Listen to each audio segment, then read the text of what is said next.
ഒരാൾ വന്നിട്ട് അഷ്റഫുൽ ഖൽഖ് മുഹമ്മദ് മുസ്തഫ സല്ലല്ലാഹു അലൈഹി വസല്ലം തങ്ങളോട് ചോദിക്കുകയാണ്, നബിയേ, അങ്ങയുടെ മുമ്പിൽ ഏത് വിഷയവും സംസാരിക്കാനുള്ള സ്വാതന്ത്ര്യമുണ്ട് എന്ന ധൈര്യമുണ്ടായത് കൊണ്ട് തന്നെയാണ് വിനീതനായി ഞാൻ വന്ന് ചോദിക്കുന്നത്. നബിയേ, ഞാനൊരു ഗ്രാമീണനാണ്, ഞാനൊരു അറാബിയാണ് റസൂലേ, ഞാൻ ഇസ്ലാമിനെ പറ്റി ജ്ഞാനമുള്ളവനല്ല നബിയേ, പരിജ്ഞാനം കുറഞ്ഞുപോയ മനുഷ്യനാണ്, വിദ്യാസമ്പന്നനല്ല റസൂലേ, സംസ്കാരശൂന്യനായ മനുഷ്യനാണ്. അതുകൊണ്ട് എനിക്ക് പറയാനുള്ളത്, എനിക്ക് വ്യഭിചരിക്കാനുള്ള അനുവാദം തരണേ നബിയേ, എനിക്ക് അഭിഹിത ബന്ധത്തിൽ ഏർപ്പെടാനുള്ള സ്വാതന്ത്ര്യം അങ്ങ് തരണം എന്ന ആജ്ഞാപനം നടത്താനാണ് ഞാൻ കടന്നു വന്നതെന്ന് പരിശുദ്ധ നായകന്റെ ദർബാറിൽ കയറിയിട്ടൊരു ഗ്രാമീണൻ വിളംബരം നടത്തുകയാണ്. കൂടി നിന്ന സഹാബ സ്തബ്ധിച്ചുപോയി. അവർ അത്ഭുത പരതന്ത്രരായി. ചില ആളുകൾ വികാര വിജൃംഭിതരായി, ചില ആളുകൾ ക്ഷോഭത്തോടുകൂടെ പ്രതികരിക്കാൻ തുടങ്ങി. അള്ളാഹുവിന്റെ റസൂല് ചോദ്യകർത്താവായ മനുഷ്യനോട് ഒരു വാക്ക് പോലും മുറിയാടുന്നതിന്റെ മുൻപ് മന്ദസ്മിതം തൂകിയിട്ട് കേട്ടുകൊണ്ടിരിക്കുന്ന, ക്ഷോഭിച്ചുകൊണ്ടിരിക്കുന്ന സഹാബത്തിനോട് പറഞ്ഞു, നിങ്ങൾ അക്ഷോഭ്യരാവണം, ഇവിടെ ക്ഷോഭം പാടില്ല. ഏതാണ് മതം? എന്നെ പറ്റി തന്നെ എന്റെ തമ്പുരാന് പറഞ്ഞത് നിങ്ങൾക്കറിയുമോ സഹാബ? അങ്ങങ്ങാനും പരുഷഹൃദയത്തിന്റെ ഉടമയായിരുന്നുവെങ്കിൽ അങ്ങയുടെ ചുറ്റുവട്ടങ്ങളിൽ നിന്ന് അങ്ങയുടെ അനുയായികൾ, അങ്ങയെ കേൾക്കാൻ വന്ന ആളുകൾ, അങ്ങയിൽ നിന്ന് മതം പഠിക്കാൻ വന്ന ആളുകൾ, അവർ പിന്തിരിഞ്ഞു പോകുമായിരുന്നു നബിയെ.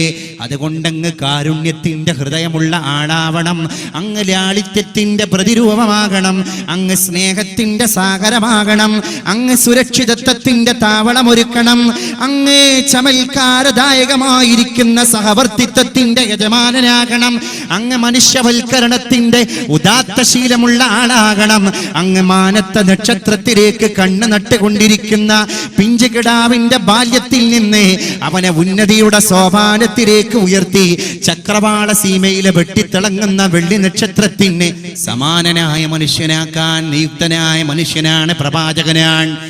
ഇന്നെന്റെ തമ്പുരാൻ എന്നോട് ആജ്ഞാപനം നടത്തിയിട്ടുണ്ടെങ്കിൽ എൻ്റെ പ്രിയപ്പെട്ട സഹാബ, വ്യഭിചരിക്കാൻ സ്വാതന്ത്ര്യം ചോദിച്ചു വന്ന ഈ ഗ്രാമീണനെ നിങ്ങൾ തടയാൻ പാടില്ല.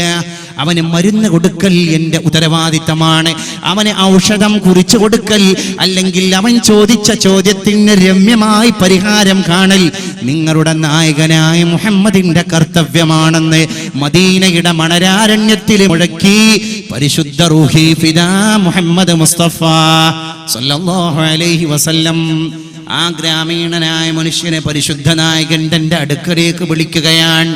അദ്ദേഹമാണെങ്കിലോ സടകുടഞ്ഞ സിംഹത്തെ പോലെയാണ്, പരിശുദ്ധ റസൂലാണെങ്കിലോ മഴ നനഞ്ഞ കുഞ്ഞാടിനെ പോലെയാണ്, ഭവ്യത തുളുമ്പുന്ന ഹൃദയത്തിന്റെ ഉടമയെ പോലെ. ലോകനായകൻ ഈ സഹാബി അറാബിയോട് ചോദിച്ചു പോയി, സഹോദര, ഞാൻ നീ ചോദിച്ച കർമ്മത്തിന് നിനക്ക് അനുവാദം തരുന്നതിന്റെ മുൻപേ നിന്നോട് ഒന്ന് ചോദിക്കട്ടെ, നിന്റെ വീട്ടിൽ ഉമ്മയുണ്ടോ? അദ്ദേഹം പറഞ്ഞു, അതേ നാം യാ റസൂലല്ലാഹ്, ഉണ്ട് നബിയേ, എൻ്റെ മാതാവിൻ്റെ വീട്ടിലുണ്ട് നബിയേ. രണ്ടാമത്തെ ചോദ്യം ഞാനൊന്ന് ചോദിക്കട്ടെ, നിന്റെ വീട്ടിൽ നിന്റെ പെങ്ങളുണ്ടോ സഹോദര? ആ മനുഷ്യൻ പറഞ്ഞു പോയി, അതേ, എൻ്റെ സഹോദരിയും ഉണ്ട് നബിയേ, ഞാനിപ്പോ ഇറങ്ങുമ്പോൾ പോലും അവരെ കണ്ടിട്ടാണ് എൻ്റെ വീട് വിട്ടിറങ്ങിയത് നബിയേ. എന്നാൽ ഞാനൊന്ന് ചോദിക്കട്ടെ, നിന്റെ മാതാവിനെ ആരെങ്കിലും അവിഹിത ബന്ധത്തിൽ ഏർപ്പെടാൻ പിടിച്ചു കൊണ്ടുപോയാൽ, അല്ലെങ്കിൽ അവിഹിത ബന്ധത്തിന് വേണ്ടി ഉപയോഗപ്പെടുത്തിയാൽ എന്തായിരിക്കും നിന്റെ പ്രതികരണം? അദ്ദേഹം വികാര വിജൃംഭിതനായി എരിതീയിലേക്ക് എണ്ണയൊടിച്ച പോലെ അദ്ദേഹത്തിന്റെ ക്ഷോഭങ്ങൾ ആളിക്കത്താൻ തുടങ്ങി. ആ മനുഷ്യൻ പറഞ്ഞു പോയി, വിട്ടില്ല ഞാൻ അവനെ. ആരാണ് ആ ദ്രോഹി? എന്റെ മാതാവിനെ അവിഹിത ബന്ധത്തിന് വേണ്ടി ഉപയോഗിക്കാൻ കൊരകൊമ്പനെ പോലെ കടന്നു വന്നവൻ. ഏത് വില്ലാളി വീരനാണെങ്കിലും ശരി, എന്റെ കയ്യിലുള്ള വാള് കൊണ്ട് ഞാൻ അവനെ വെട്ടിക്കൊലപ്പെടുത്തും നബിയേ. അദ്ദേഹത്തോട് പരിശുദ്ധ നായകൻ പറഞ്ഞു, സഹോദര, ശാന്തനാകണം, എന്റെ ചോദ്യം അവസാനിച്ചിട്ടില്ല, എന്റെ ചോദ്യം അവസാനിച്ചിട്ടില്ല, നീ ദയവ് ചെയ്ത് ശാന്തനാകണേ സഹോദര. ആ സഹോദരൻ ശാന്തതയിലേക്ക് മെല്ലെ മെല്ലെ കടന്നു വന്നപ്പോ അള്ളാഹുവിന്റെ റസൂലിന്റെ അടുത്ത ചോദ്യം, നിന്റെ രക്തബന്ധത്തിലുള്ള ഏകോദര സഹോദരിയായ പെങ്ങളുണ്ടല്ലോ സുഹൃത്തെ, ആ പെങ്ങളെയാണ് ഒരാൾ അവിഹിത ബന്ധത്തിൽ ഏർപ്പെടാൻ വേണ്ടി കൊണ്ടുപോയതെങ്കിൽ നിന്റെ ഏകോദര സഹോദരിയായ രക്തബന്ധത്തിലുള്ള പെങ്ങളുമായി ഒരാൾ ലൈംഗിക വീഴ്ചയിൽ ഏർപ്പെട്ടാൽ ആങ്ങളെ എന്ന രീതിയിലുള്ളതിന്റെ മറുപടി എന്തായിരിക്കും സഹോദര? ആ മനുഷ്യൻ പറഞ്ഞു പോയി, ഞാൻ അദ്ദേഹത്തെ കൊലപ്പെടുത്താതെ അടങ്ങൂല നബിയേ. സഹോദരനോട് അല്ലാഹുവിന്റെ റസൂൽ പറഞ്ഞു, എന്നാൽ നീ ഒന്നുകൂടി ശാന്തനാകണം. നിന്റെ മാതാവിനെ ആരും കൈകാര്യം ചെയ്തിട്ടില്ല, ക്ഷമിക്കണം. നിന്റെ പെങ്ങളെ ആരും സ്പർശിച്ചിട്ട് പോലുമില്ല, നീ ക്ഷമിക്കണം. പക്ഷേ എൻ്റെ പ്രിയപ്പെട്ട സഹോദര, നീ എന്തിനാണ് കടന്നു വന്നത്? അദ്ദേഹം പറഞ്ഞു, നബിയെ, ഞാൻ കടന്നു വന്നത് അവിഹിത ബന്ധത്തിൽ ഏർപ്പെടാനുള്ള സ്വാതന്ത്ര്യം തേടിയിട്ടാണ്. എന്നാൽ നിനക്ക് കടന്നു പോകാം നിന്റെ മാർഗത്തിൽ. പക്ഷേ നീ അവിഹിത ബന്ധത്തിൽ ഏർപ്പെടാൻ പോകുന്ന ആള്, ആ പെണ്ണ് ഒന്നിരിക്കൽ ഏതോ ഒരുത്തൻ്റെ മാതാവാകാം, അല്ലെങ്കിൽ ഏതോ ഒരുത്തൻ്റെ പെങ്ങളാവാം. അതുകൊണ്ട് നിനക്കതിനോടുള്ള സമീപനം എങ്ങനെയാണ്?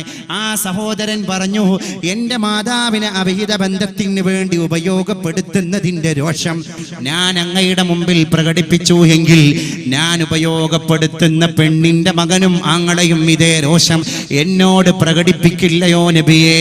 ആ സഹോദരൻ പിന്നെ മദീനയുടെ മണലാരണ്യത്തിലൂടെ ഇറങ്ങിപ്പോകുമ്പോൾ കൂടെയുള്ള സഹാബ കേട്ടുപോയി.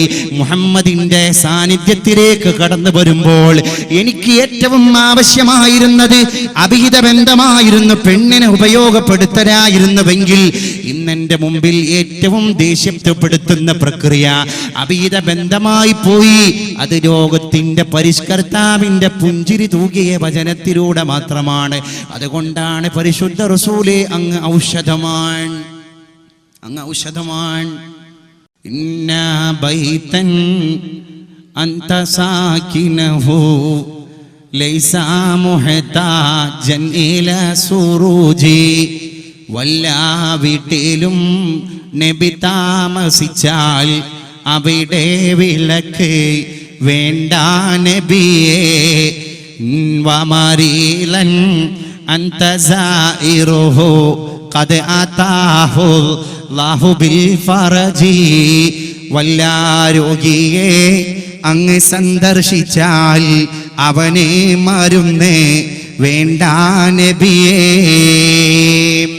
ഇത്രയും മനോഹരമായി മനുഷ്യന്റെ ഹൃദയത്തിന്റെ സിന്ദൂരച്ചെപ്പിന്റെ കവാടങ്ങളെ അതിമനോഹരമായി തുറന്നിട്ട് അതിന്റെ ഉള്ളിലേക്ക് ഒരു രാജകുമാരനെ പോയി അതിൽ ആധിപത്യം ചെലുത്തി മനുഷ്യന്റെ പാഴ്ക്കറ പുരണ്ടുപോയ ഹൃദയത്തിന്റെ ഉള്ളിൽ സ്ഫടികം പണിത് ആ സ്ഫടികത്തിന്റെ ഉള്ളിൽ ഈമാനാകുന്ന മാണിക്യം, ഈമാനാകുന്ന മരതകം, ഈമാനാകുന്ന ഗോമേതകം, ഈമാനാകുന്ന വജ്രം, ഈമാനാകുന്ന സിന്ദൂരം, ഈമാനാകുന്ന ഡയമണ്ട് പണിത് കൊടുക്കാൻ ഒരു പരിവർത്തനത്തിന്റെ പടനായകൻ കടന്നു വന്നുപോയി, മുഹമ്മദ് മുസ്തഫ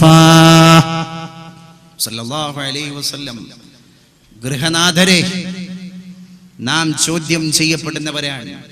ഞാൻ ഇടയിൽ കയറി പറയട്ടെ, കുല്ലുക്കും റായിൻ, നിങ്ങളെല്ലാം ആട്ടിൻ പറ്റങ്ങളെ മേയ്ക്കാൻ ഏൽപ്പിക്കപ്പെട്ട ഇടയന്മാരാണ്. നമ്മളെ പറ്റി ഇസ്ലാം പ്രയോഗിച്ച സമത്വ സുന്ദരമായ പദപ്രയോഗം റാഴി, ഇടയൻ. ആ ഇടയൻ എന്ന പദപ്രയോഗത്തിന്റെ ഉടമകളാണ് നമ്മൾ. വീട് ഭരിക്കുന്ന യജമാനനായ പിതാവ് ആരാണ്? അദ്ദേഹത്തിന്റെ ഇടയൻ ഭാര്യയും മക്കളുമാണ്. വകുല്ലുക്കും മസ്ഊലുൻ അൻ റഈയതിഹി. അതുകൊണ്ട് നിങ്ങൾ മേക്കാൻ ഏൽപ്പിക്കപ്പെട്ട ആട്ടിൻപറ്റങ്ങൾ അന്യന്റെ കാർഷിക വൃത്തി നടന്നുകൊണ്ടിരിക്കുന്ന കൃഷിസ്ഥലത്തേക്ക് അതിര് ലംഘിച്ചിട്ട് കടന്നുപോയാൽ ആ കാർഷിക വൃത്തിയെ നശിപ്പിച്ച ആട്ടിൻപറ്റങ്ങളെ കോടതി കയറ്റുന്നതിന്റെ മുൻപ് ആരെയാണോ അത് നോക്കാൻ ഏൽപ്പിക്കപ്പെട്ടത്, ആ യജമാനനായ ആട്ടിടയനെയാണ് കോടതി വരാന്തയിലേക്ക് കൊണ്ടുപോകേണ്ടതെന്ന് പറയാൻ അള്ളാഹുവിന്റെ റസൂല് മുന്നോട്ട് വരികയാണ്. വറജുലു റായിൻ. അതുകൊണ്ടൊരു വീട്ടിലുള്ള പുരുഷൻ യജമാനനാണ്, ഉടമസ്ഥനാണ്, ആട്ടിടയനാണ്. വമസ്ഊലുൻ അൻ റഈയതിഹി. അവന്റെ ആട്ടിൻപറ്റങ്ങളായ ഭാര്യ അതിര് ലംഘിച്ചു പോയാൽ, അവന്റെ ആട്ടിൻപറ്റങ്ങളിൽപ്പെട്ട മക്കള് അതിരിലംഘനം നടത്തിപ്പോയാൽ അവനാണ് ചോദ്യം ചെയ്യപ്പെടുന്നവൻ. ഇത് കുടുംബ വ്യവസ്ഥിതിയുടെ ഇസ്ലാമിന്റെ പ്രാഥമിക പാഠമാണ്.